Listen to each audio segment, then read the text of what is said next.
Presente, passado e futuro da patologia muscular. Reflexões sobre a condição humana foi tema de uma palestra realizada pelo médico, cientista e pesquisador Benny Schmidt. Acompanhe. Bom dia a todos, senhoras e senhores, autoridades presentes. Daremos início à palestra do chefe do Laboratório de Doenças Neuromusculares da Unifesp, Dr. Benny Schmidt. Agradecemos o presidente da Câmara Municipal de São Paulo, vereador José Américo, e vereador Claudinho de Souza, primeiro secretário da Câmara. Agradecemos também a presença do Leandro Jimenez, chefe de gabinete do vereador Claudinho. Agradecemos a presença do Paulo Nassif, representando o gabinete do vereador Tripoli. Neste momento, anunciamos o Dr. Benny.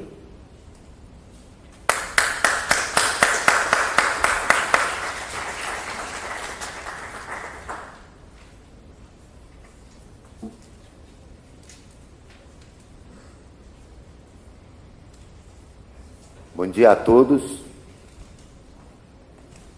É uma honra estar presente novamente aqui na Câmara Municipal de São Paulo. E a origem dessa palestra de hoje reside no fato de que a vida é um sonho. E os sonhos são. Os sonhos tão distante da razão. E essa aula nasceu de um sonho particular meu, de infância, que por amar tanto assim o meu pai, queria que ele sentisse por mim uma parte do grande orgulho que eu tenho por ele.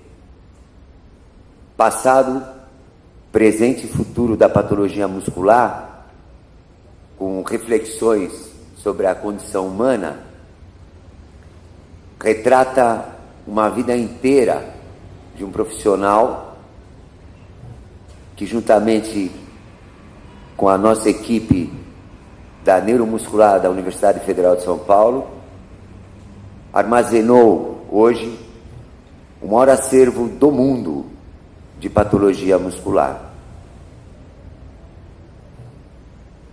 O passado da patologia muscular, ele se imiscui com o passado de outras patologias cutâneas, patologia cardíaca, principalmente porque esse passado da medicina, ele é meio mágico.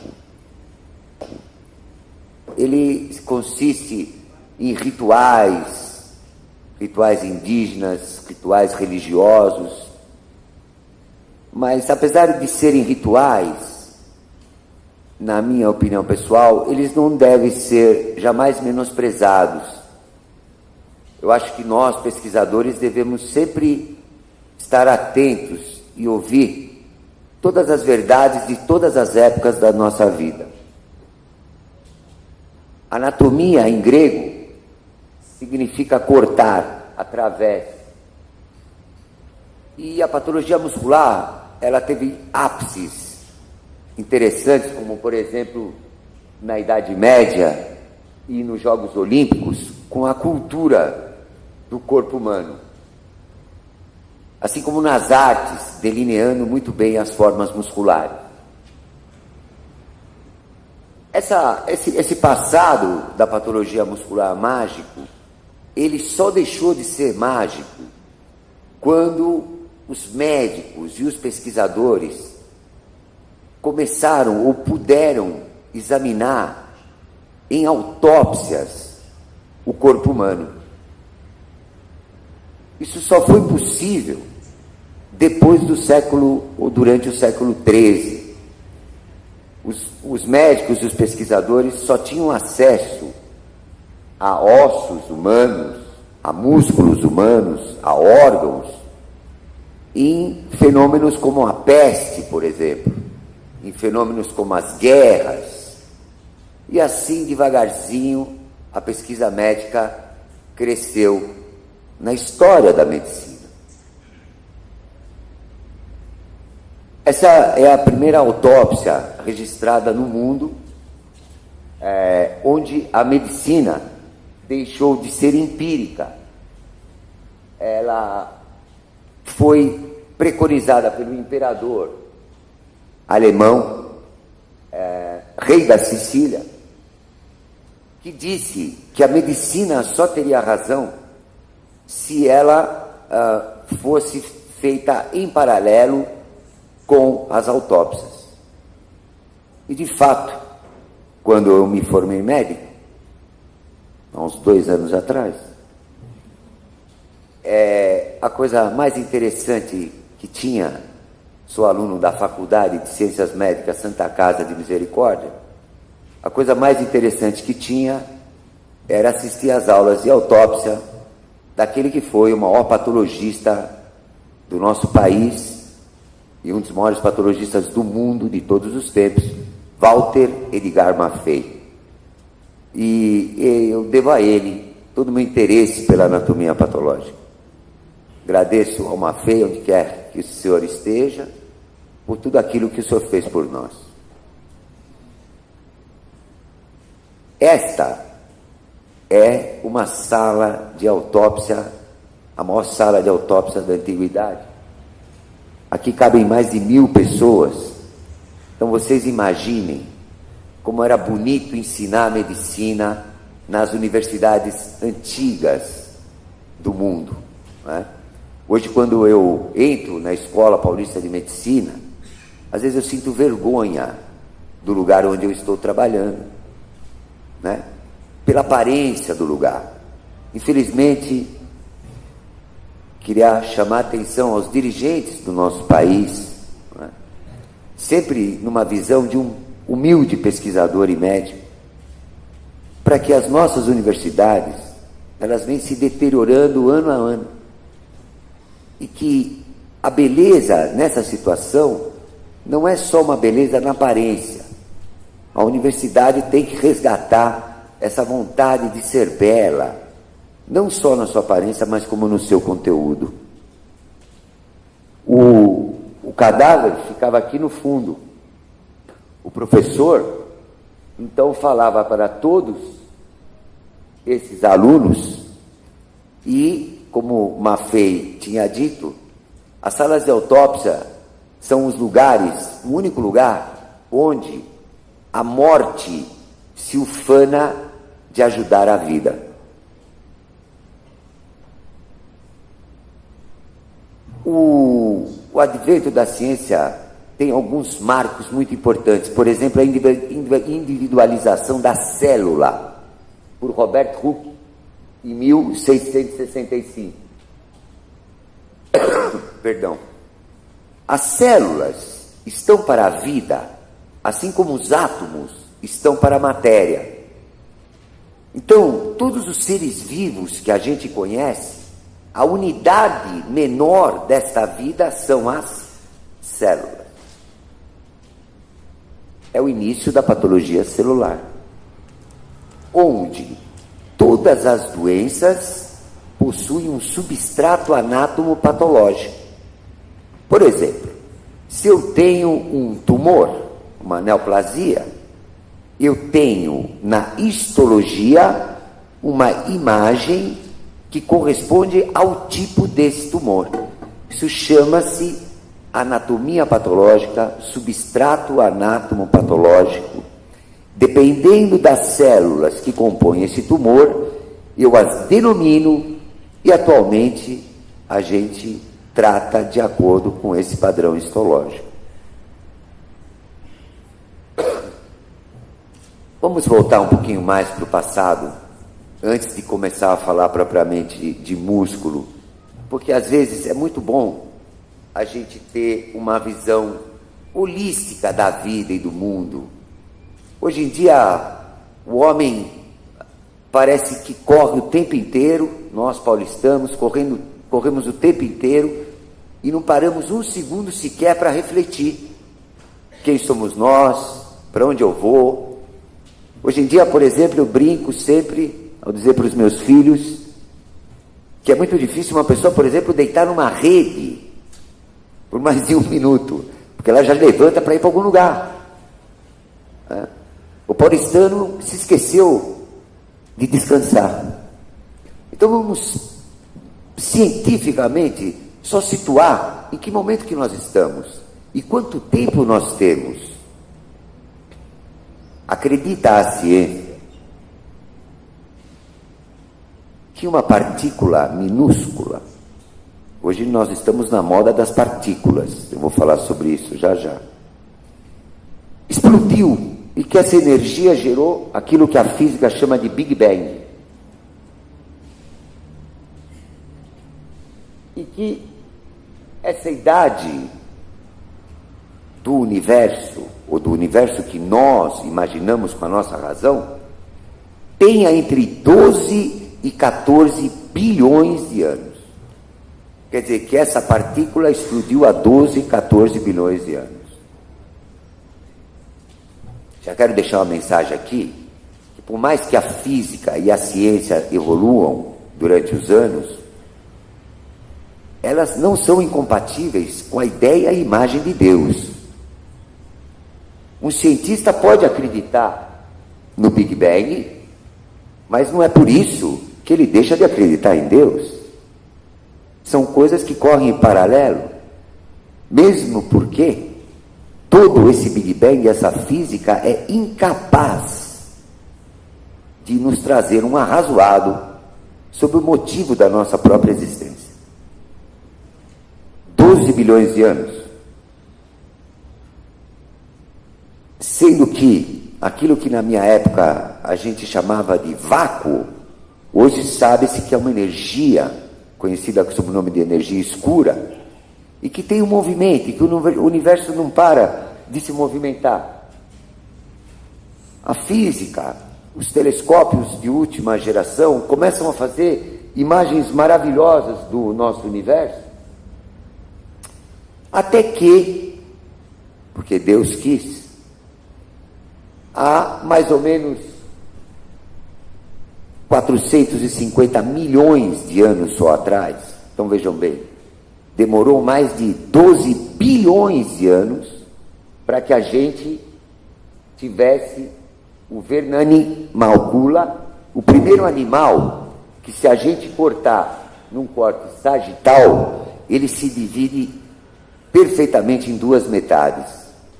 Assim são todos os animais complexos da natureza. Eles podem ser partidos ao meio. A partir desse animal, que já era pluricelular, a gente tem indícios, hoje em dia, com animais que têm características de mamíferos e répteis, da onde a vida se originou. A vida não se originou no mar. A vida não se originou na terra. A vida nasceu à beira-mar. À beira-mar. Alguns animais da beira-mar foram para o mar, outros foram para a terra, outros que estavam na terra voltaram para o mar, e outros do mar voltaram, outros da terra voltaram para o mar. Mas a vida nasceu à beira-mar. E a chance de uma célula unicelular se transformar numa célula multicelular é 1 em 4 bilhões de oportunidades. Portanto, cientificamente, talvez os cientistas, quanto mais estudem, mais saibam, mais adquiram conhecimento, devam cada vez mais acreditar em Deus. Porque 1 vez em 4 bilhões de vezes é porque a vida é muito difícil de acontecer, é por isso que ela é sagrada, e é por isso que a gente deve passar aos nossos filhos, nossos netos, essa oportunidade, não perder a oportunidade de explorar a nossa vida. Chegaram os humanos no jogo da evolução, segundo Darwin, por uma questão de maior adaptação. Acredita-se que nós somos descendentes dos chimpanzés, uma espécie de macacos, e eu não vou entrar muito em detalhes, mas é muito difícil explicar por que ainda existem chimpanzés. Não é? Se todo ser humano descendeu de um chimpanzé, por que ainda existe chimpanzé? Não é? A histologia, então, nasceu com Robert Hooke e ela estuda as células e as suas propriedades. E hoje nós vamos falar de músculo.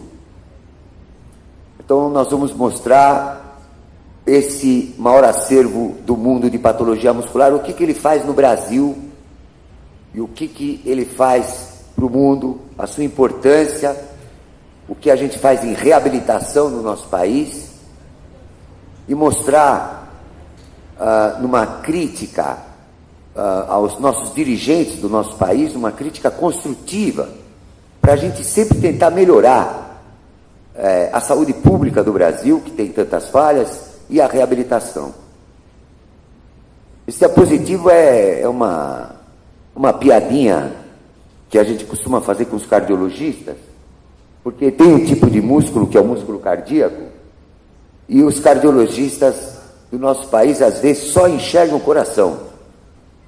E assim como os especialistas hoje em dia, os meus meninos, os meus alunos, a gente sempre tem um cuidado de que primeiro a gente tem que estudar medicina, se formar médico, e depois escolher uma especialidade, porque se a gente começar pela especialidade, a gente não vai ter essa autoridade de ser tão bom profissional.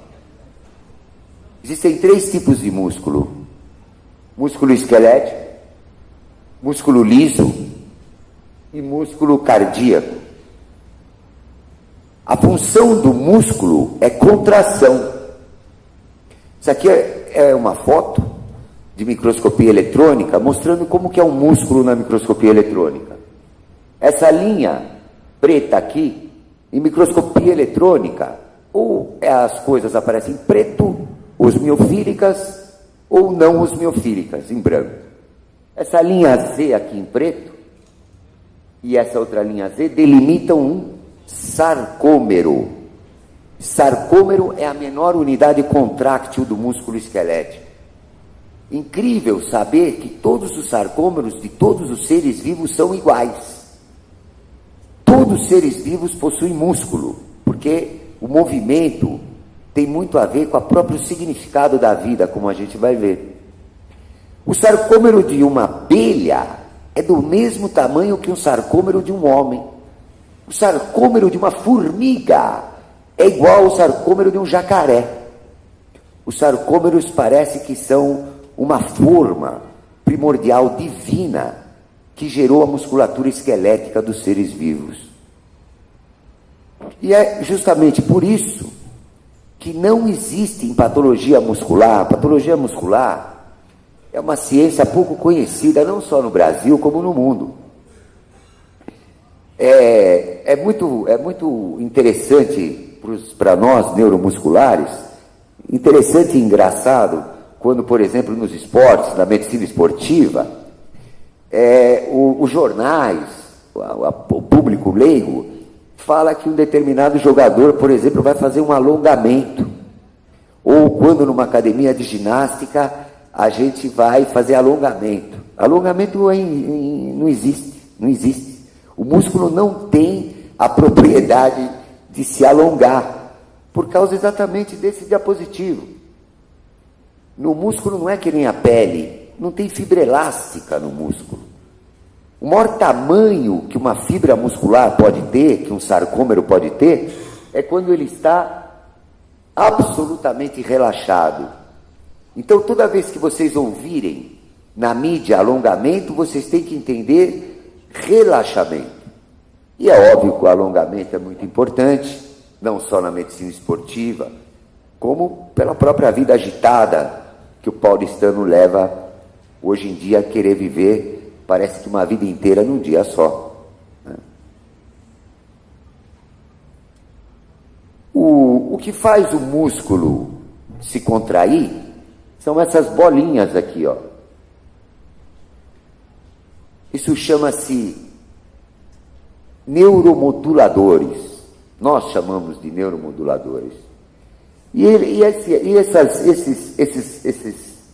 receptores, eles ficam entre o músculo, aqui um pedacinho de músculo, e a placa motora. Então, quando a gente vai contrair um membro, quando a gente vai caminhar, a gente libera a acetilcolina, que é o neuromodulador principal do aparelho neuromuscular. O músculo esquelético serve para se contrair e ele é o responsável pela força. Nós temos, em média, 500 músculos no nosso organismo, mas nenhum organismo é igual ao outro.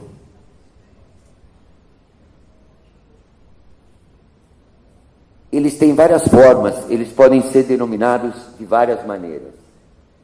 Importante saber que um homem de 70 quilos, o músculo corresponde a 30 quilos desses 70 quilos.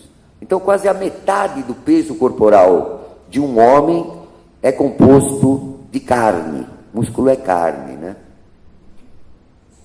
E o músculo da carne, queria deixar uma mensagem assim, que poucas pessoas sabem, que é interessante.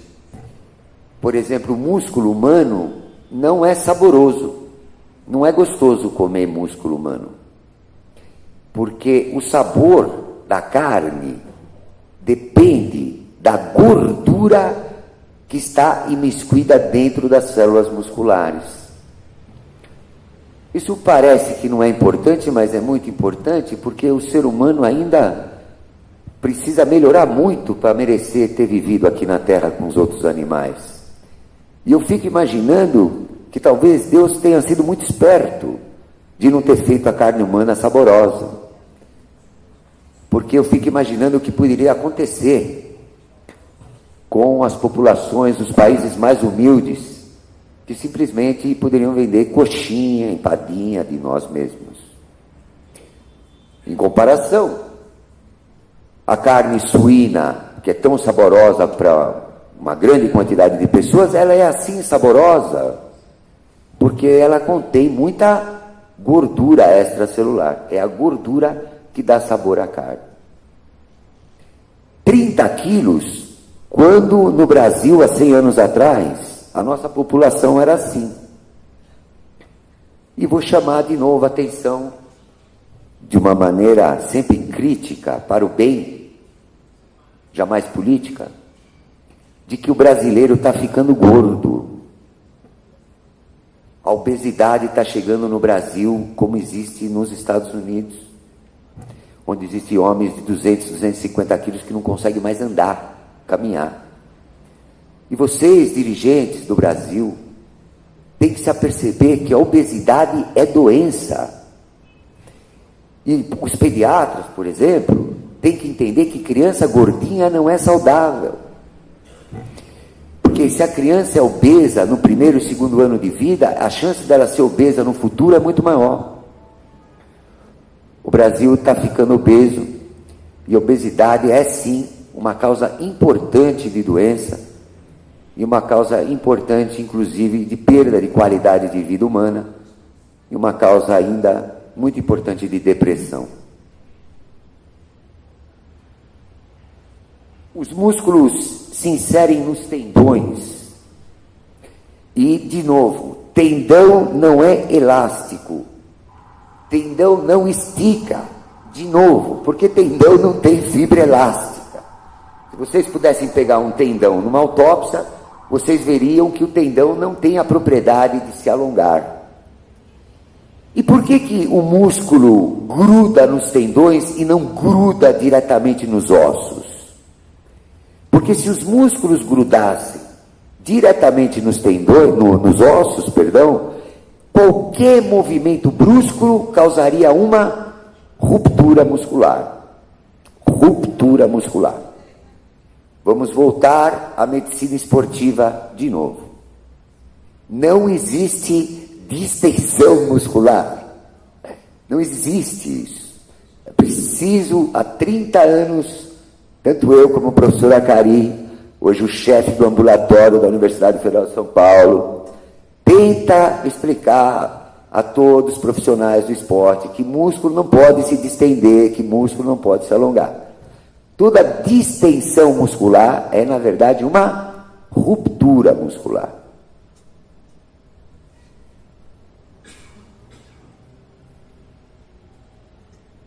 Ainda em medicina esportiva, os músculos que são responsáveis pelo movimento do corpo, é muito importante saber que a principal causa de lesão muscular é a diferença entre o agonista e o antagonista.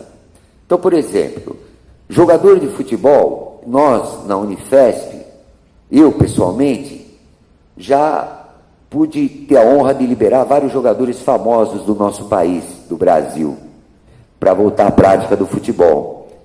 Porque o patologista neuromuscular, ele tem um pouco mais, digamos assim, de autoridade para liberar um jogador famoso, muito caro, do que um ortopedista, porque o ortopedista tem os olhos voltados para uma outra ciência.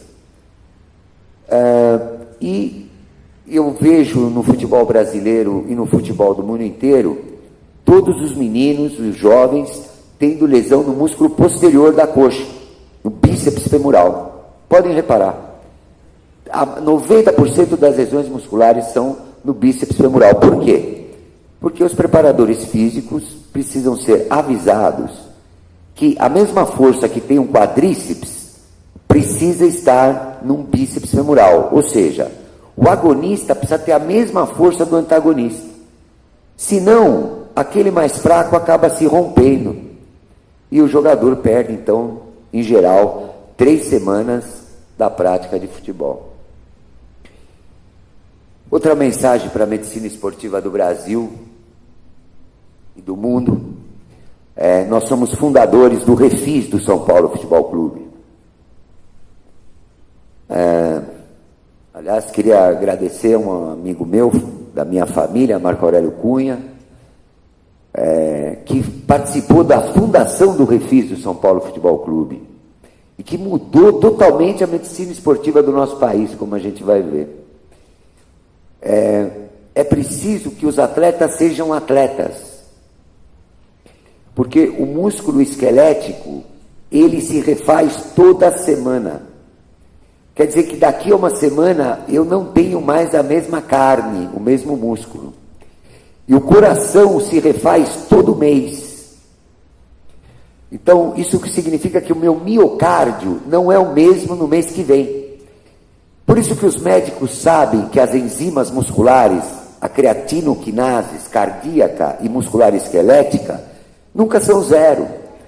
Porque o músculo está sempre se regenerando. Os filamentos de actina e miosina estão sempre se renovando. Então, o que acontece quando um jogador para de jogar 1 semana ou 2 semanas? Ele, quando volta a jogar, não vai jogar com o mesmo músculo.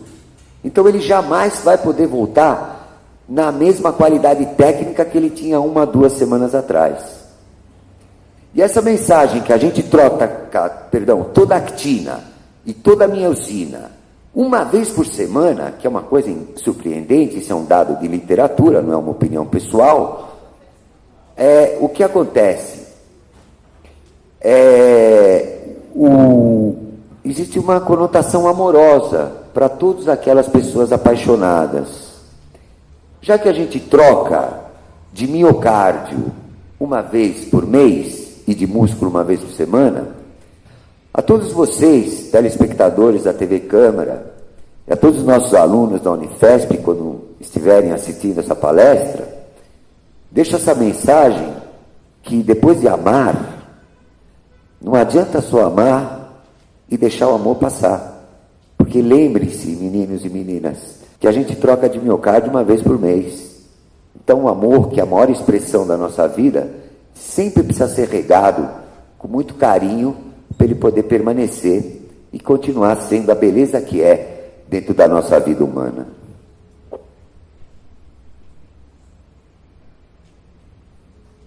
Lembrem-se, agonistas e antagonistas, todos os preparadores físicos do Brasil, principalmente os nossos queridos, que vão cuidar do nossa equipe agora no próximo campeonato mundial, para evitarem as assim chamadas lesões musculares. Existem ainda, nessa visão geral, músculos especiais que são os músculos da mímica. Os homens, os seres humanos, tem algumas coisas diferentes dos outros animais. Primeiro, ninguém ama como o ser humano. Apesar de todo o defeito que o ser humano tem, ninguém tem a capacidade de amar como o ser humano. É a maior expressão da nossa vida. E depois, ninguém consegue expressar no rosto todos os sentimentos da natureza humana como seres humanos. São por causa dos músculos faciais.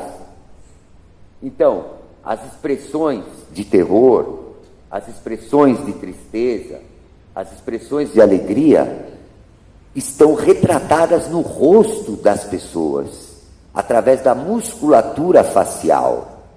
E assim deveria começar todo o ato médico. E agora chegou a hora de eu pedir licença, vou olhar bem para a câmera, para a TV da Câmara, e tenho como pesquisador e cientista que me manifestar numa crítica, com todo respeito a todos os políticos que participam da saúde pública do nosso Brasil, sobre o programa Mais Médicos, recentemente colocado aqui no nosso país. Vejam bem, um médico, o primeiro gesto médico é eu examinar atentamente o rosto do meu paciente. Qual é o segundo gesto? Eu conversar com o meu paciente. Eu tenho que saber o que o meu paciente pensa. Se ele está feliz, se ele não está feliz, se ele teve uma notícia desagradável. Isso chama-se em medicina anamnese. Anamnese. Meu Deus do céu. Eu fico imaginando como pode um cubano conversar com um sergipano, se nem nós, médicos paulistanos, toda vez que eu vou ao norte e nordeste do meu país, sou capaz de fazer uma anamnese decente no meu paciente. Então, a gente podia, não é que não faltem médicos nos lugares mais distanciados das nossas principais cidades, mas talvez pedir melhores médicos em vez de mais médicos. Pedir mais higiene aos nossos hospitais públicos. Eu acho que seria uma maneira de vocês, dirigentes do nosso país, realmente contribuírem para melhorar a saúde pública. E eu posso falar. Eu posso falar porque eu sou funcionário público há 32 anos. Eu posso falar porque eu sou fundador da neuromuscular, da principal escola de medicina do nosso país. E o meu sentimento que eu tenho no meu peito é que a saúde pública vem deteriorando desde os dias do meu pai.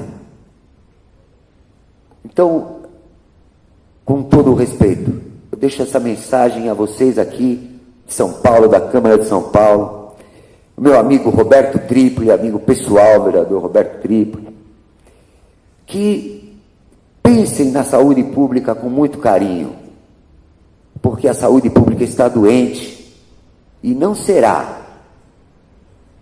Sou capaz de apostar qualquer coisa com todos vocês. Não será esse tipo de atitude que melhorará a saúde do nosso povo.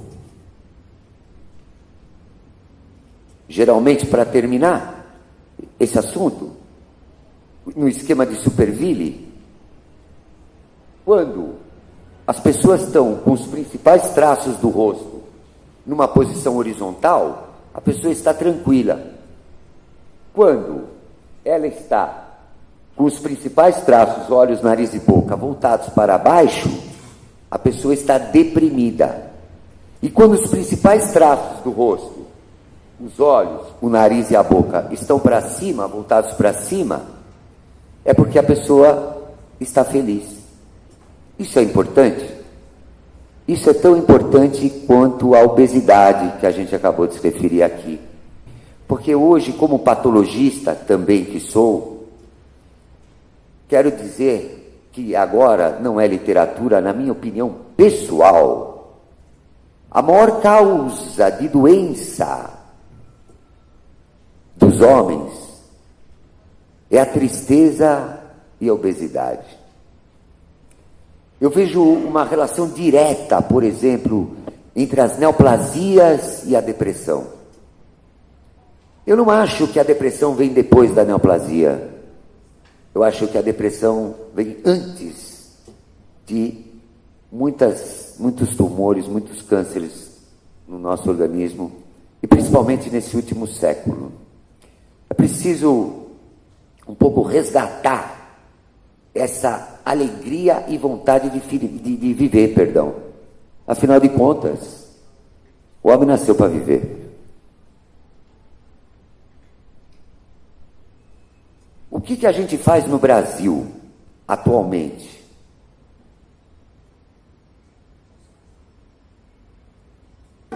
Aproveitar para fazer uma homenagem aos médicos brasileiros.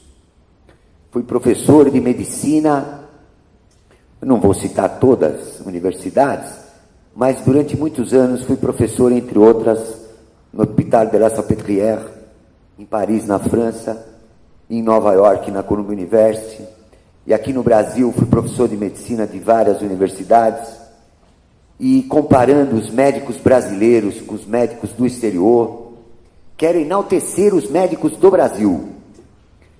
Aqui, se hoje em dia eu pessoalmente ficasse doente e tivesse que me tratar, eu com certeza me trataria com um médico brasileiro.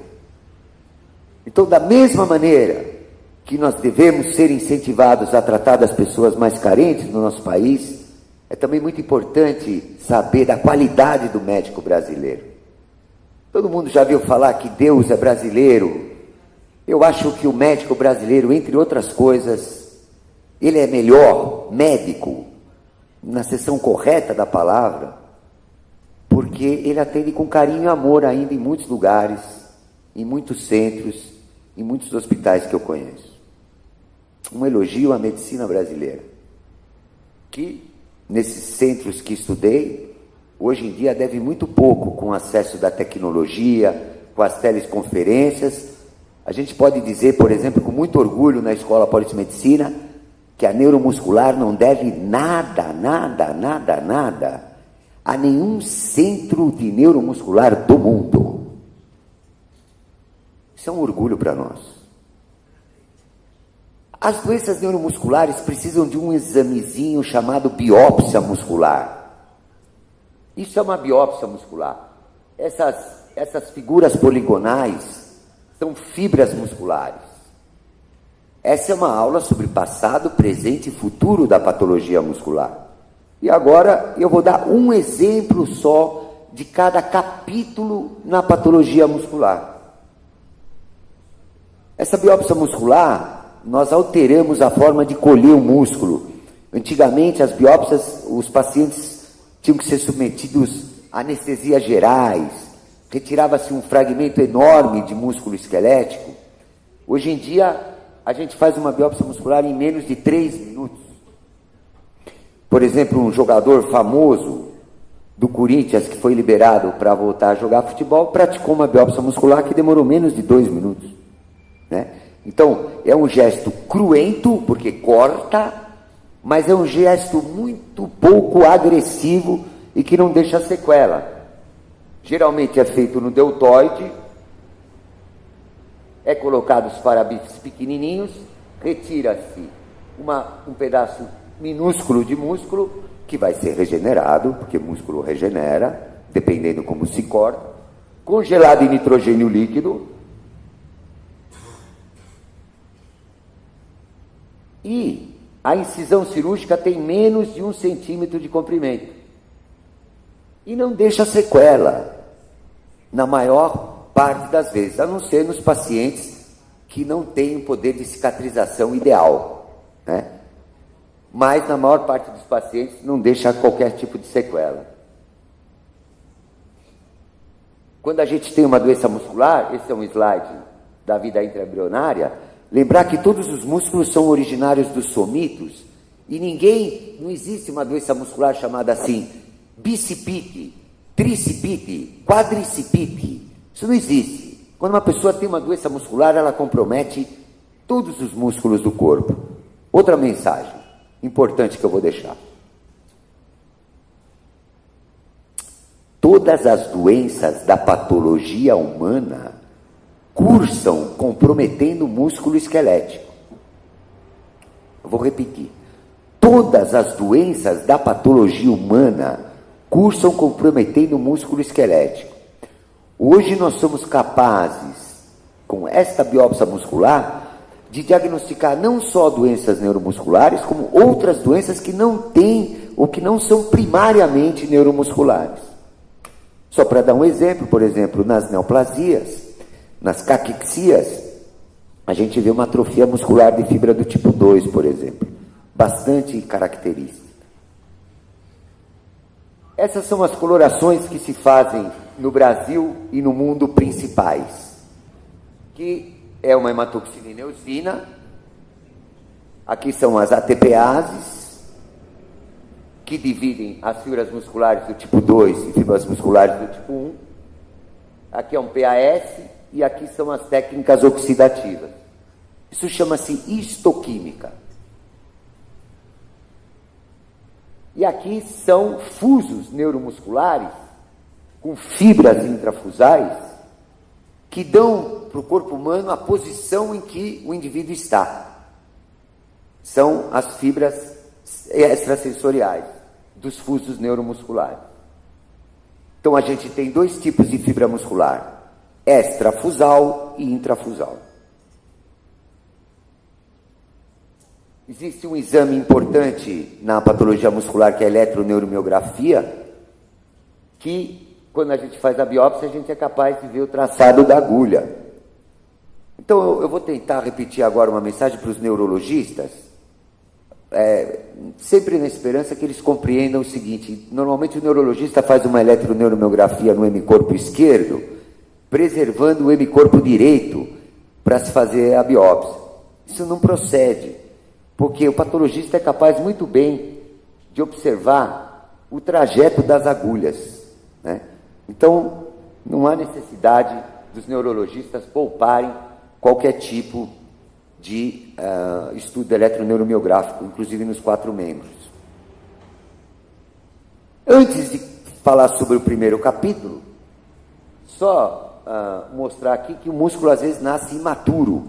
Então tem uma patologia, que nos chega a ser uma patologia, que se chama-se imaturidade muscular. Muitas crianças nascem molinhas, hipotônicas, e os pais ficam desesperados, vão procurar um diagnóstico. Enquanto um pai e uma mãe não têm um diagnóstico preciso, eles não dormem, o pai não trabalha, a mãe não consegue trabalhar direito. Então nem toda hipotonia neonatal é maligna, né? Esse músculo pode se diferenciar e a criança pode ter uma ótima qualidade de vida. Esta classificação é nossa, é da Unifesp e está sendo aceita no mundo inteiro, porque as doenças musculares, com o advento da genética, ficou muito difícil estudar a doença neuromuscular, porque uma doença tem muita mutação genética. Qualquer doença que nós formos estudar no Myology, que é o maior tratado de doenças neuromusculares do Brasil, ou do mundo, perdão, escrito por mais de 2.000 autores, é complicado para os nossos alunos. E a gente resolveu simplificar toda a patologia muscular nesses 5 capítulos. Doenças neurogênicas: quando a doença está no cérebro, nos nervos ou na placa motora.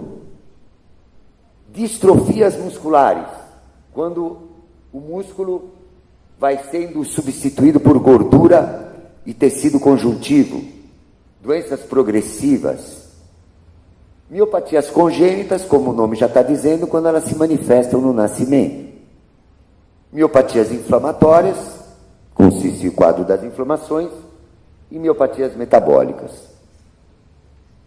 Todas as doenças neuromusculares descritas na literatura podem ser colocadas nesses 5 capítulos, facilitando qualquer aluno de aprender uma ciência que eles acham que é extremamente complicada.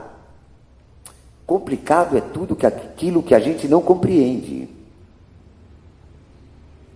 Depois que a gente realmente compreende alguma coisa, fica muito fácil. E ser neurologista, ser patologista muscular não é uma coisa complicada. E ela fica muito mais fácil quando a gente pensa nesses 5 capítulos. Um exemplinho de cada capítulo para ilustrar a patologia muscular inteira. Doença neurogênica.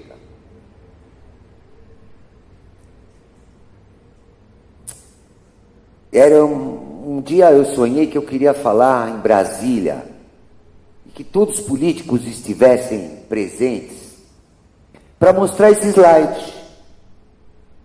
Esse slide tem uma conotação da condição humana, que é uma aula extraordinária para nós, principalmente aqueles que estão envelhecendo junto comigo. Esse slide fala muito. Esse slide é uma TPase 9,4, onde as fibras escuras são do tipo 2 e as fibras claras são do tipo 1. Não precisa ser patologista para ver que as fibras do tipo 2 estão atróficas. Atrofia seletiva de fibras do tipo 2. Era isso que eu queria falar em Brasília para todos os dirigentes políticos do nosso país.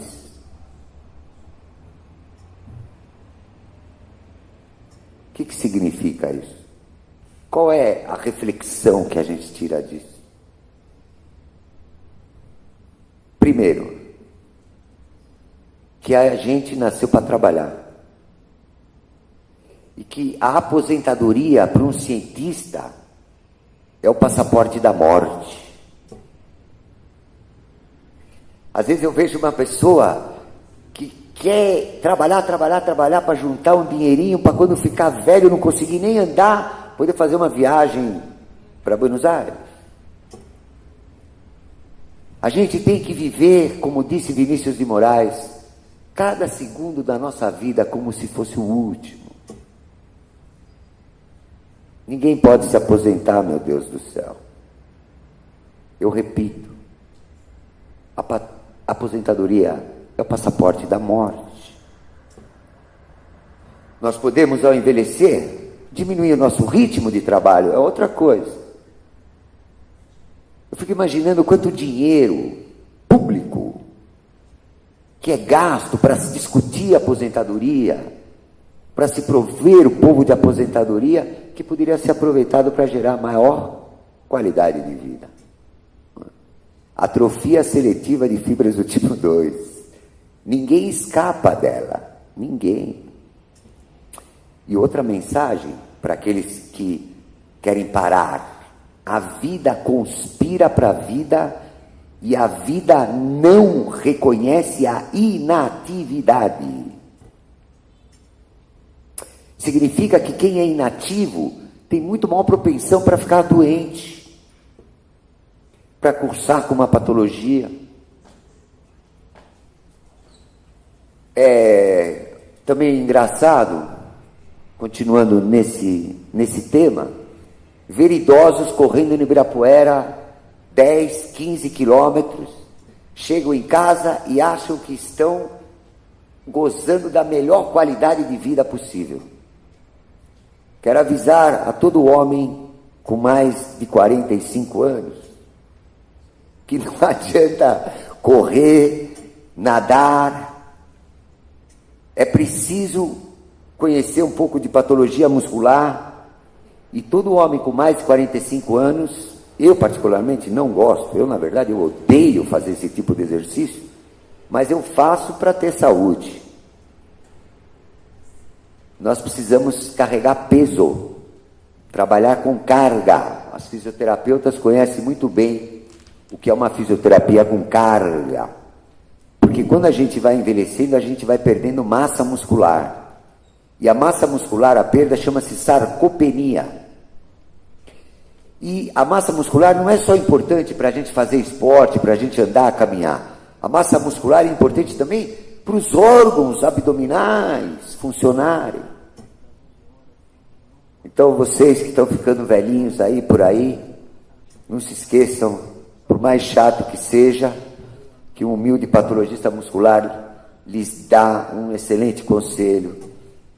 Usem as academias e levantem um pouco de peso e de carga, que isso vai fazer enorme bem à saúde de todos vocês. Todo músculo é inervado por um nervo periférico. E quem diz para a fibra muscular é o corno anterior da medula. A fibra do tipo 1, ela é do tipo 1 por existe impulso axoplasmático numa determinada frequência e amplitude que caracteriza a fibra do tipo 1. A fibra do tipo 2 é do tipo 2 porque existe um impulso axoplasmático diferente que caracteriza a fibra do tipo 2. Isso é importante? Isso é fundamental, por exemplo, no esporte. Os campeões olímpicos, todos grandes campeões, de nascença, por constituição, nascem às vezes com mais fibra do tipo 1, por exemplo, os maratonistas, enquanto que os halterofilistas nascem com mais fibras do tipo 2. As fibras musculares do corpo inteiro, elas se dispõem num padrão chamado mosaico. Fibra escura, fibra clara, fibra escura. Uma unidade motora é o neurônio mais as fibras musculares que esse neurônio inerva. Uma unidade motora grande, por exemplo, do quadríceps, carrega 200 fibras. Da mão, que é mais especializada, um neurônio inerva 3 ou 4 músculos só da mão. Enfim, nós estamos no primeiro capítulo, no exemplo. O neurônio morreu. O nervo morreu. O que acontece com o músculo? Ele se atrofia. A fibra muscular fica pequenininha. Em Cubatão, um dos maiores, a cidade de Cubatão é uma vergonha para o Brasil. Foi uma vergonha para o Brasil, hoje melhorou um pouco, mas ainda é uma vergonha para o nosso país, pela incidência de anencéfalos que tem em Cubatão, onde o cérebro não se desenvolve. Quando o cérebro não se desenvolve, os músculos não se formam, porque o sistema nervoso é obrigatório para a formação dos músculos. Então, quando o neurônio ou o nervo morre. Como o nervo pode morrer? Um diabético, uma polineuropatia por hanseníase, né? Como um neurônio, um corpo celular morre. Doenças mais raras, esclerose lateral amiotrófica. E já eu vou falar uma doença bem frequente, para exemplificar bem esse capítulo. As fibras musculares que estão mais próximas tendem a reinervar essas fibras musculares atróficas. Por quê? Porque a vida conspira para a vida. Quando a gente fica doente, se a gente não for ao médico, a gente sara, viu? A gente costuma sarar. 80% a 90%. A gente sara de todas as diarreias, a gente sara de todas as infecções gripais, não é? Então as pessoas precisam ter essa cultura de esperar um pouquinho o quadro clínico evoluir, porque às vezes até chegar no médico você já sarou. O que acontece então, a hora que essas fibras reinervam, elas mudam de tipo histoquímico. Então isso aqui é um slide normal, de uma pessoa normal, tipo 1, tipo 2, e esse slide aqui é muito famoso. Esse slide é de uma doença que, quando ele foi feito, nem estava descrita ainda no Brasil. Alguém já ouviu falar em AIDS? Esse é o slide dos primeiros casos de AIDS que foram descritos, primeiramente pela Unifesp, professora Valéria Petri, e o professor Acari, chefe do ambulatório.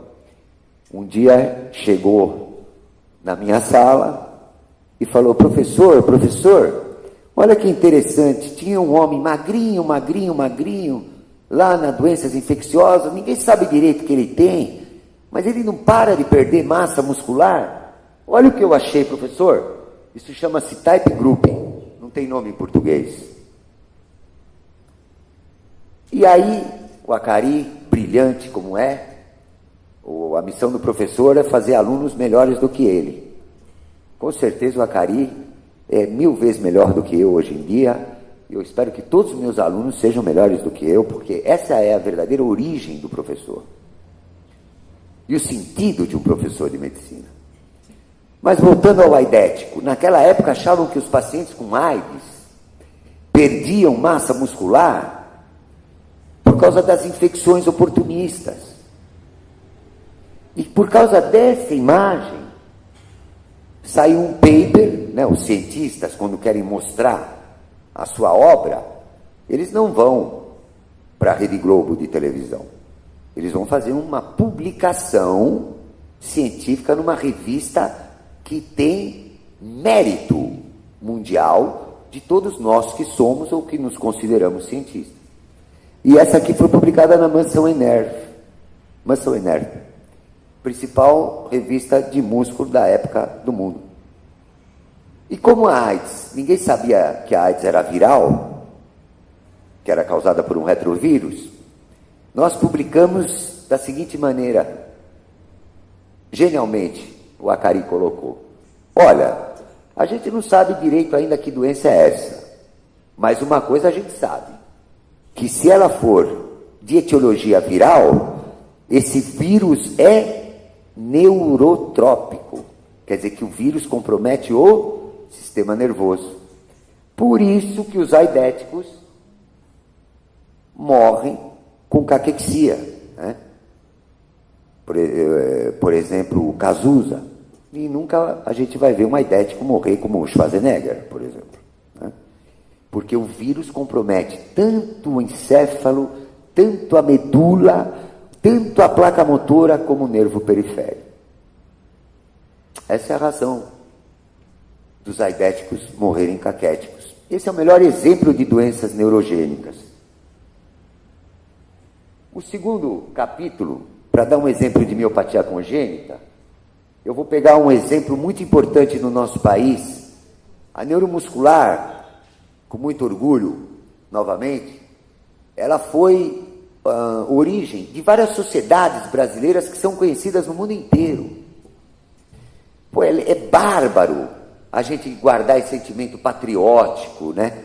Fazer alguma coisa que o mundo olhe para nós e não olhe para nós como índios, né?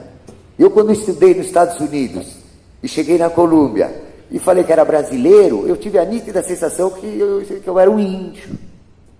Então é muito legal quando a gente, hoje já não é mais assim, é muito legal a gente divulgar as coisas boas do nosso país. Sociedade Brasileira de Esclerose Lateral Amiotrófica, fundada pelo Acari, reconhecida mundialmente como a principal sociedade dessa especialidade no mundo inteiro. A Sociedade Brasileira de Pós-Poliomielite, reconhecida no mundo inteiro como uma das principais sociedades da síndrome pós-poliomielite, cuja doença foi descrita por nós mesmos. E esta aqui é a Sociedade de Hipertermia Maligna do Brasil. Quantos brasileiros morreram por não conhecer hipertermia maligna? Uma vergonha. Hipertermia maligna é uma criança, um filho nosso, que teve uma fratura no braço, na perna, e que vai ser operado. E o anestesista, hoje, ele tem que estar compenetrado com o paciente que ele está operando. Eu sempre brigo com os anestesistas. Eles não podem tratar dos seus pacientes como se fossem números. Hoje a medicina tem que parar. O protocolo médico é importante, mas eu não posso tratar duas pessoas da mesma maneira, porque não existem duas pessoas iguais. Os anestesistas precisam estar compenetrados no paciente que eles estão submetendo à anestesia geral. Aqui no caso, as crianças, por exemplo, elas vão morrer quando forem submetidas a derivados de anestésicos halogenados, alotano e succinilcolina. Na França, um país um pouco mais bem desenvolvido que o nosso, os pacientes têm uma carteira de identidade dizendo que são miopatas, porque é muito besta perder uma vida de uma criança por puro desconhecimento, que ela não pode tomar certos tipos de anestésicos. Essa doença chama Central Core, não tem nome em português, foi descrita pela primeira vez, por incrível que pareça, pelo meu pai, Benjamin José Schmidt, já falecido, que já esteve nessa casa no passado, que colaborou para fazer uma das leis mais importantes do nosso país, que é a lei da obrigatoriedade do teste do pezinho. E ele que descreveu o primeiro caso de Central Core da literatura brasileira. Esses pacientes, ninguém faz o diagnóstico, porque as crianças pulam, correm, dançam, jogam futebol, eles não têm o quê? Quadro clínico. Quando muito, às vezes, um paciente com Central Core se queixa de fadiga, tem cãibra, ou algum sintoma desses. O único jeito é fazer a biópsia muscular. Tem um detalhe que geralmente essas crianças têm algum distúrbio, um dismorfismo. Dismorfismo é uma alteração do padrão da forma, né? Uma baixa implantação de orelha, uma fenda palatina, uma contração de cotovelo, uma retração de tendão de Aquiles. Então toda criança com dismorfismo deve tomar muito cuidado com esse ato anestésico. O terceiro capítulo, miopatias inflamatórias, também vou dar só um exemplo. A principal miopatia inflamatória da patologia humana é o resfriado. Todos vocês, telespectadores aí da TV Câmara, já devem ter tido um resfriado na vida. Às vezes a gente tem um resfriado, vai trabalhar, se sente mal, mas vai trabalhar tranquilamente. Outras vezes não. Uma dor muscular intensa, aguda, impede a gente de seguir trabalhando. Pois é, isso é uma miosite viral, uma miopatia inflamatória. Esse é o melhor exemplo, mais fácil de guardar das miopatias inflamatórias. A gente tem uma necrose muscular, só que são macrófagos, uma necrose aguda. E aí contar uma história só para ilustrar, essa miosite viral às vezes é muito grave em criancinhas, que acordam paralíticas na cama. E aí é muito bom a gente... eu sou reabilitador, há alguns anos eu deixei de ser somente neuromuscular, patologista, neurologista, aí passei a fazer reabilitação. E é muito importante na reabilitação a gente guardar o nosso bom humor na vida.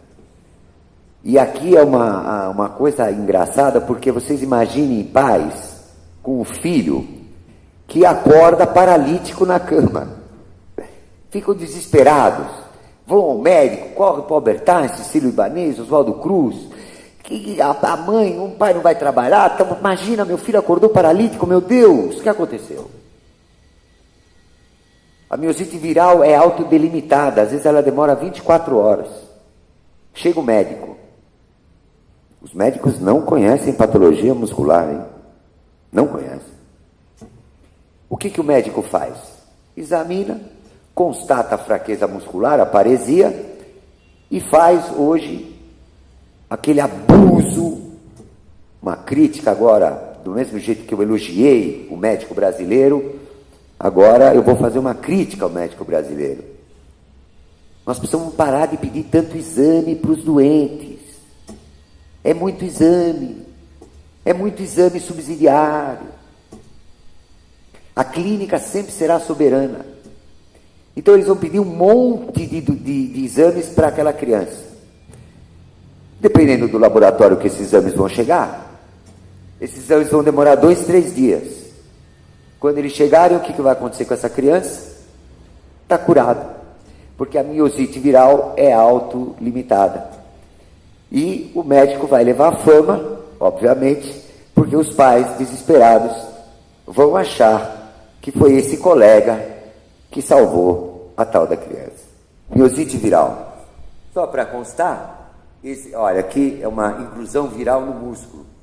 Às vezes, principalmente em alcoólatras. Alcoólatras crônicos têm muita miosite viral. porque eles ficam imunodeprimidos e eles acabam se infectando pelo vírus.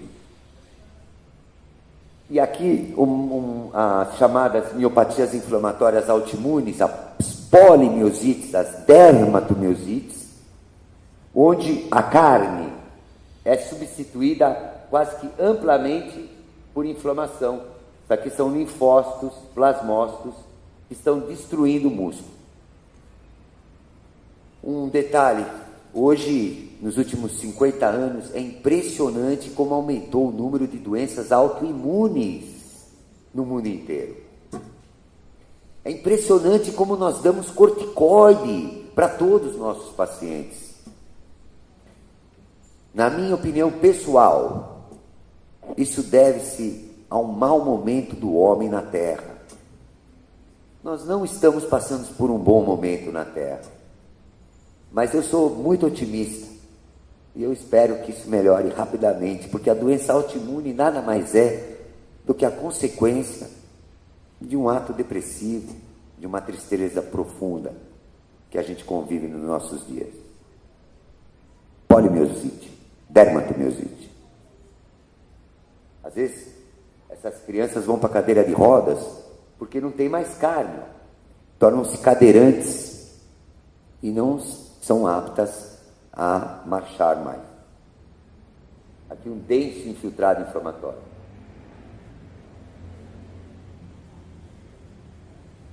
Quarto capítulo, distrofias musculares. Penúltimo capítulo, um exemplo. Distrofia muscular e Duchenne, a doença mais triste que eu conheço na minha vida. Não é o câncer, viu? Essas crianças nascem lindas, por um destino sombrio e perverso, e sempre as mães ainda têm mais contato com as crianças no nosso mundo. E a mãe chega para o pai e diz que essa criança está caindo muito quando corre.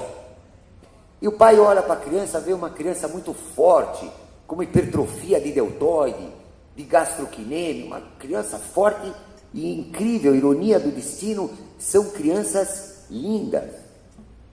Incrível isso. Difícil ver uma criança de Duchenne que não seja bela. Sem hipocrisia. Sem hipocrisia. Elas são belas.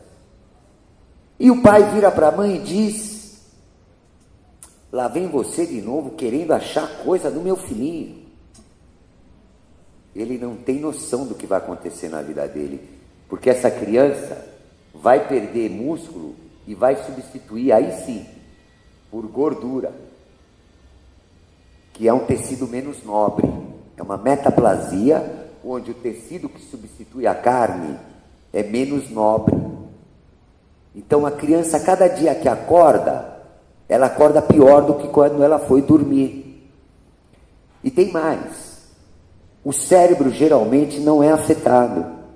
Então a criança sabe que está sofrendo, a criança sabe que está acordando pior cada dia que ela amanhece, e não existe nada que um médico possa fazer.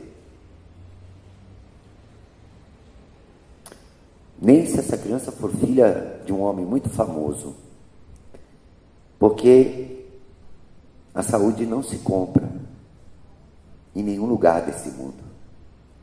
Mas nem todos os pais sabem disso.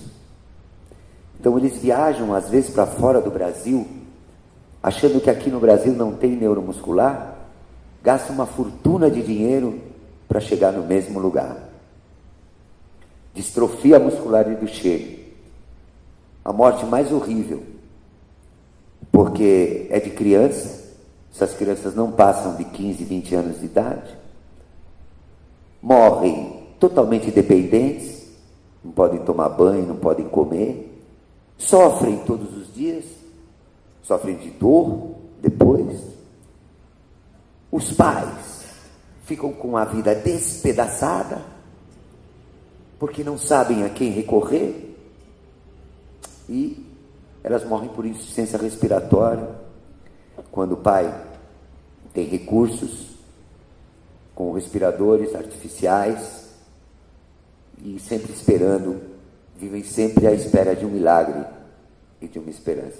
distrofia muscular de Duchenne. Último capítulo. Aqui, só para elevar um pouco a moral da neuromuscular, fomos nós que descrevemos, pessoalmente participei do trabalho, que descreveu a causa da distrofia muscular de Duchenne, a localização, que se chama distrofina, que fica na membrana dos músculos. E é por causa da falta dessa proteína, ó, isso aqui é um músculo normal, com distrofina normal. Isso aqui é um músculo sem distrofina. Quando não tem essa membrana ela é uma doença genética, né, do cromossomo X.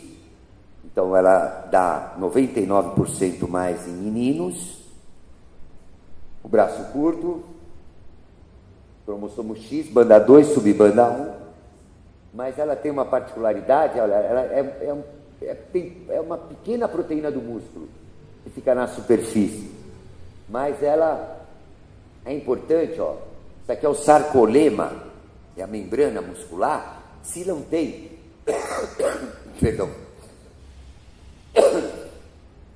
se não tem esta distrofina, né? Aqui é um músculo normal, aqui é um músculo com Duchenne, toda vez que o músculo contrai, ele se necrosa. Então não dá tempo do músculo regenerar. Por isso que a doença é progressiva. Último capítulo. Perdão, aqui imagens bonitas, olha. Todas as miopatias têm uma alteração da estrutura muscular. Essa fibra eu chamei de enrodilhamento, o fibrinhelis. É uma foto premiada num congresso em Los Angeles, 1986. O quinto capítulo, então. Primeiro capítulo, doenças neurogênicas, miopatias congênitas, distrofias musculares, miopatias inflamatórias, miopatias metabólicas. É um pleonasmo, porque todas as doenças são metabólicas. Mesmo se um caminhão passar em cima, obrigado, dessa moça que veio me servir mais água aqui agora, depois que o caminhão atropelá-la, ela vai ter uma patologia metabólica, porque o corpo vai ter que se adaptar a essa situação de esmagamento. Então, mesmo sendo um pleonasmo, didaticamente fica muito bom dividir a patologia neuromuscular nesse capítulo. E antes disso, só quero dizer que nós tratamos só de pacientes. A neuromuscular, a título de informação, ela tem 3 grandes ramos. O primeiro são as doenças propriamente ditas.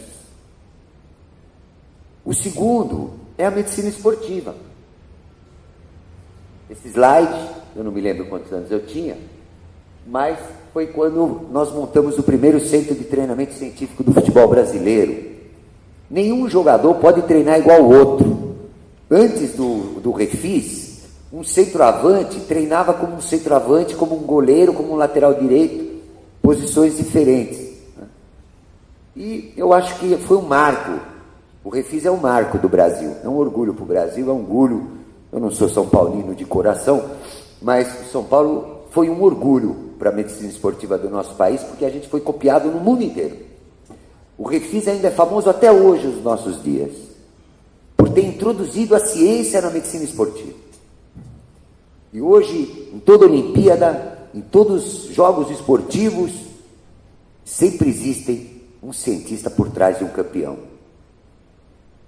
Bacana saber que fomos nós que demos esse caminho e contribuímos para que isso acontecesse.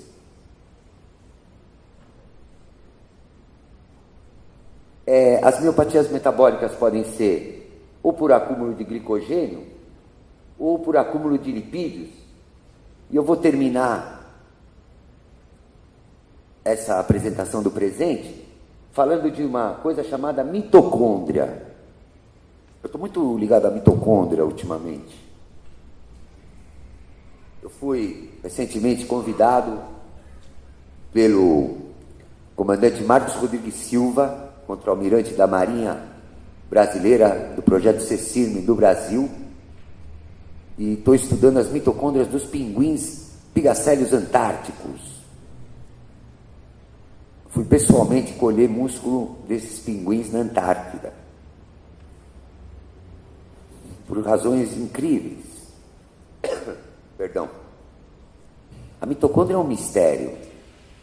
A mitocôndria volta lá para o começo da aula, quando um ser unicelular virou um ser multicelular, foi porque uma célula fagocitou a outra, e aquela que foi fagocitada virou uma mitocôndria. É como se uma célula tivesse que lavar, cozinhar, passar, e de repente, depois que ela fagocita, ela arruma uma empregada, que lava e passa para ela. Então ela pode desviar a sua energia para se transformar num ser multicelular. Outra coisa, mitocôndria tem seu próprio DNA. E eu participei da primeira descrição de mitocondriopatia causada por uma deleção do DNA mitocondrial numa revista chamada New England Journal of Medicine, que é a principal do mundo de impacto. As mitocôndrias ainda têm mais uma coisa interessante. Elas têm o seu próprio DNA, mas os espermatozoides, quando saem alucinados para fecundar os óvulos, eles perdem o seu rabo na fecundação. E a mitocôndria dos espermatozoides se localiza onde? No rabo dos espermatozoides. Então as doenças mitocondriais só podem ser transmitidas pela mãe. Ela é de transmissão materna. Outra coisa ainda sobre mitocôndria. Os pinguins, às vezes aparece pinguim em Copacabana, Ipanema, nadando por aí. Os pinguins são animais que toleram viver no Equador. Os pinguins foram animais que sobreviveram à extinção dos dinossauros. Os pinguins põem os seus ovos debaixo do gelo. E são os pais que ficam, os masculinos que ficam esperando a mãe viajar. Os pinguins nadam a 200 quilômetros por hora debaixo do mar. E para terminar, uma grande quantidade de cientistas no mundo inteiro acha que o segredo da vida está nas mitocôndrias. As mitocôndrias são o relógio da nossa vida. Quando a gente para de substituir as mitocôndrias nas células, o envelhecimento acelera. E é por isso que a gente está estudando essas mitocôndrias dos pinguins, que nos primeiros resultados são 10 vezes maiores que as mitocôndrias humanas. Vou mostrar uma fibra com uma doença mitocondrial, ó. Não tem nome em português, chama Ragged Red, fibra em papel amassado, e o encontro dessa fibra permite ao patologista diagnosticar uma miopatia metabólica chamada de mitocondriopatia. É isso que a gente faz hoje. E no futuro, olha quantas Ragged Reds. Eu não sou um homem, apesar de ter morado nos Estados Unidos, que gosto muito de falar inglês. Então, quando eu dou aula para os meus alunos, eu sempre gosto de repetir, eu não posso me conter. E eu vou dizer como é que eu chamo essas fibras quando eu estou dando aula para os meus alunos. Está cheio de Ragged Red, Ragged Red, Ragged Red, Ragged Red, Ragged Red. Ragged é papel amassado. Red é vermelho. Cheio de Ragged Red. Aliás, sobre a literatura americana, antes de terminar a aula, eu fico às vezes um pouco impressionado com a simplicidade de um cientista americano entender uma certa coisa. Eu vou mostrar aqui agora, no fim da aula, o colidor de hadrons, onde as partículas são chocadas entre si a uma velocidade fantástica. E 2 americanos ganharam o prêmio Nobel de Física, porque eles conseguiram demonstrar a partícula que confere massa aos átomos. É o bóson de Higgs. Eles transformaram Deus numa partícula. Eu, pessoalmente, sinto Deus muito de outras maneiras, né? Eu acho que os cientistas têm que parar com essa mania de querer explicar certas coisas que são inexplicáveis perenemente. Eu acho que a ciência tem uma função simples: melhorar a qualidade de vida dos homens e dos animais, e ponto final. Porque senão a gente corre o risco de falar bobagem. Aqui é uma mitocôndria no microscópio eletrônico, sempre com as suas gorduras, né, que elas usam gorduras.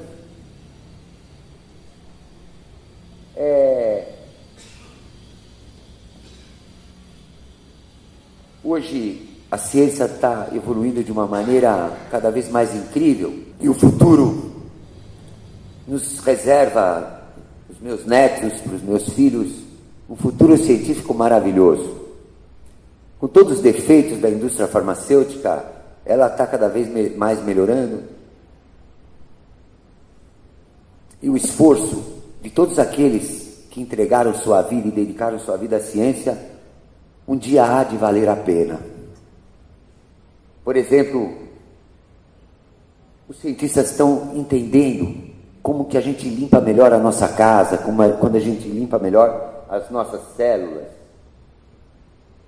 Os cientistas estão começando a entender o barulho, o som do metabolismo celular, e através de um trabalho inacreditável, genial, e através do som desse metabolismo celular, contribuir para o diagnóstico de uma patologia qualquer.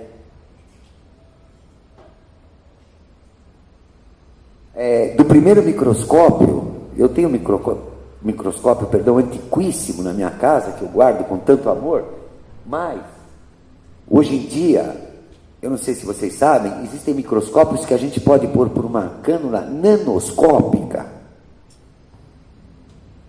e enxergar a vida e a patologia em tempo real. Eu sou capaz de visualizar fenômenos químicos em tempo real com o microscópio. Uma das coisas que me dá vontade de querer nascer de novo é eu poder ter podido trabalhar na vida com um microscópio desse. Porque a minha patologia que aprendi na minha vida é uma patologia sempre de gente morta. É uma nova era da ciência e da microscopia. A gente vê o RNA se produzindo, as proteínas se formando, os nervos conversando, as sinapses dialogando, os neurotransmissores trocando de lugar em tempo real. Patologia viva é a nova patologia da ciência. Como as células se comunicam, não só por sinapses que se usa para neurônios, imagens fantásticas estão aí, descobertas incríveis. Por exemplo, isso aqui é um neurônio, isso aqui é outro neurônio, isso aqui não é um nervo. Antigamente a gente achava que os neurônios só conversavam através de nervos. Isso aqui é um filamento, que não tem nada a ver com nervo, ou seja, com axônio, com prolongamento neuronal. Então, muitos tabus, né? A verdade é muito efêmera. Por isso que no começo, quando eu falei do passado, eu acho que a gente tem sempre que ter a mente aberta, tanto para aqueles rituais mágicos dos índios e dos indígenas do passado, como para a ciência de amanhã. A gente tem que juntar tudo com um único objetivo: melhorar a vida da gente. Uma palavrinha sobre célula-tronco que sempre fazem para nós. Então quero deixar claro aqui na TV Câmara: células-tronco. Todos os pais desesperados, todas as pessoas com doenças neurodegenerativas, pessoas com câncer, neoplasia, estão correndo atrás daquilo que se chama célula-tronco, que é pesquisa, que não é tratamento. Tirando algumas patologias do sangue, neoplasias sanguíneas, células-tronco não servem hoje para nada, em termos reais, em termos sinceros.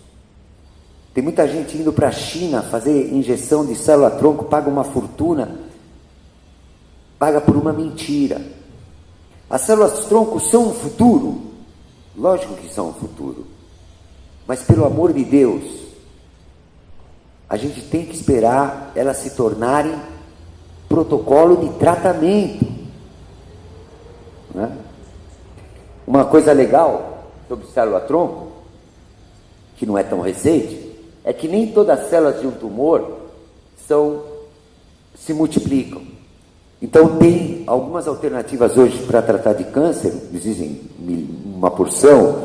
Hoje a gente consegue debelar uma neoplasia que a gente não debelava há 20 anos atrás, mas é que essa stem cell, essa célula primordial, é que é maligna. Então, antigamente, a gente atacava todas as células. Hoje em dia, uma batalha pode ser travada, às vezes, só com as células que são capazes de se proliferar. Ou, por exemplo, que todas as células... Bom, em primeiro lugar, neoplasia, o que é? É todo o crescimento celular sem finalidade útil para o organismo. E para a célula crescer, precisa ter vaso sanguíneo. Então, outro approach é acabar com a irrigação sanguínea dos tumores. Né?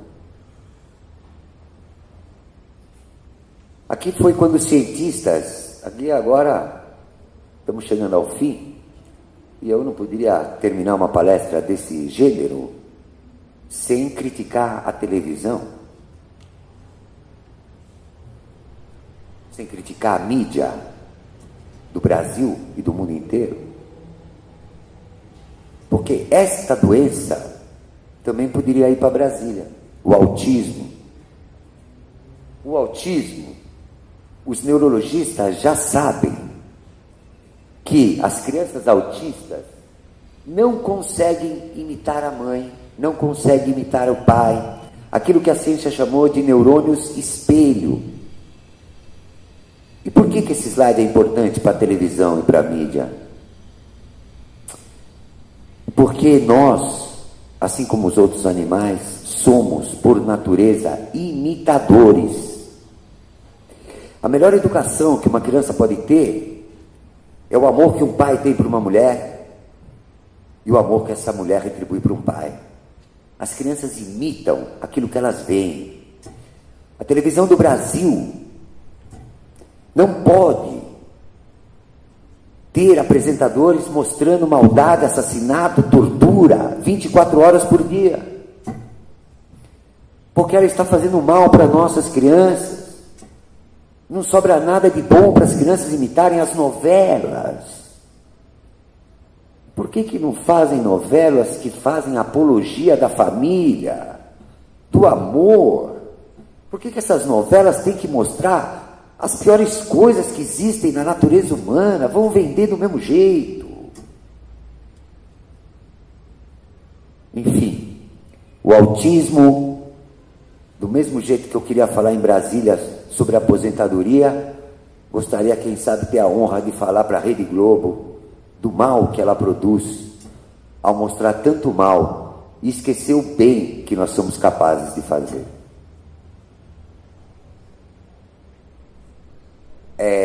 Acho que no final do ano que vem vai estar disponível.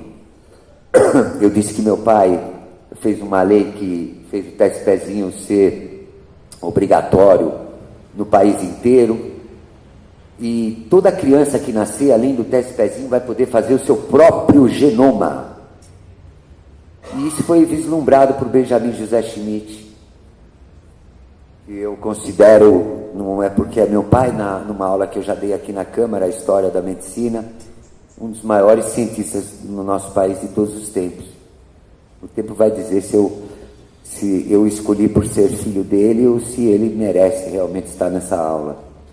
Mas imaginem todas as crianças nascendo com o seu genoma e os pais receberem do médico o seguinte: olha, esta criança vai cursar na vida com problema respiratório, esta criança vai cursar na vida com fratura nas mãos, por exemplo.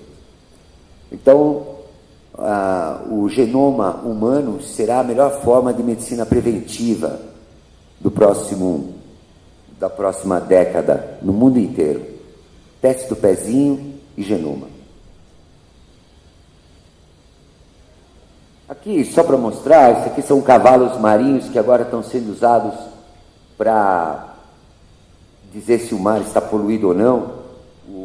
Os cientistas sabem que nós estamos tratando muito mal da nossa casa maior, que é a Terra, né? E a gente tem que resgatar essa ideia de tratar a Terra como a gente trata a nossa casa. A nossa casa suja, ela dura menos tempo, ela se deteriora, e a gente tem que tratar melhor da nossa casa-mãe. Isso tem que estar na mente de todo cientista moderno. Aqui são os melhores trabalhos dos últimos 10 anos da Nature, e é um monte de ciência, né? Um monte de ciência. Aqui uma curiosidade, os olhos da águia enxergam melhores do que os nossos, e que apesar de nós termos evoluído, expressarmos o amor, conforme eu disse, o ser humano não pode perder a humildade, porque muitos animais têm muitas qualidades melhores do que a nossa. Por exemplo, nós não temos os olhos das águias. Os físicos agora acreditam em mais de um universo, multiversos, e a ciência vai caminhando de uma maneira brilhante a despeito dos erros sociais. E nesse penúltimo slide, quero pedir de novo aos dirigentes do nosso país para dignificar o esporte adaptado no Brasil, que ganhou tantas medalhas na última Paralimpíada, que honrou tanto a nossa nação, e que ainda é menosprezado de uma maneira que não é justa. Os paraplégicos ganharam muito mais medalhas que os olímpicos e não gastaram nada de dinheiro. Nada de dinheiro. É verdade que a beleza faz parte da real beleza da vida. É verdade que a pele é muito importante, que a gente não pode ser hipócrita, mas quando um deficiente físico consegue se superar, essa é uma mensagem maravilhosa para os pacientes da neuromuscular. E a última mensagem: esse menino aí ele é centenário, ele corre descalço, corre a maratona, 42 quilômetros, e um dia estava correndo com a Cari, que é maratonista, em Nova York. E o Acari não conseguia passar por ele. E o Acari ficou cismado e foi perguntar para esse senhor há quantos anos ele corria e como ele conseguia correr assim. E aí ele virou e falou assim: é por causa do meu filho, que já tem mais de 80 anos, que ficava me enchendo a paciência, que eu não fazia nada na vida, e eu comecei a correr. Eu uso esse slide para deixar duas mensagens finais. É muito bom quando a gente consegue, como reabilitador, fazer uma pessoa voltar a andar, fazer um cego voltar a enxergar, na esclerose múltipla, por exemplo. Mas às vezes as pessoas perdem a força, como se fosse a gota d'água, perdem a vontade de lutar para permanecer viva. Às vezes as pessoas não querem nem levantar da cama para ir viver um outro dia. Pô, esse cara aqui é a melhor mensagem que eu posso dizer para esses pacientes. Ele começou a correr, com certeza, depois dos 80 anos de idade. Nunca é tarde. Nunca é tarde para nada nessa vida. É melhor a gente começar a viver no último segundo da nossa vida do que passar uma vida inteira sem ter existido. Muito obrigado.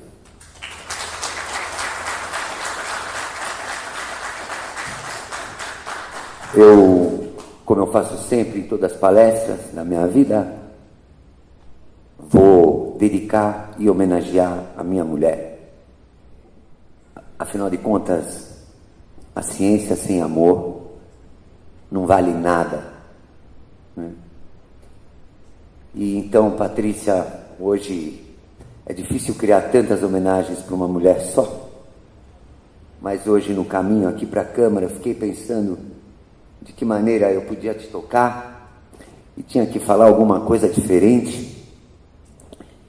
E percebi que colocar sapatos, vestir um terno, me cansou um pouco e vi que os anos passaram. E aí me surgiu uma ideia de te dizer o seguinte, meu amor. Cada dia que passa, eu amo mais você ainda. De tal maneira que eu me prevejo um velho cada vez mais apaixonado por você. Muito obrigado, amor.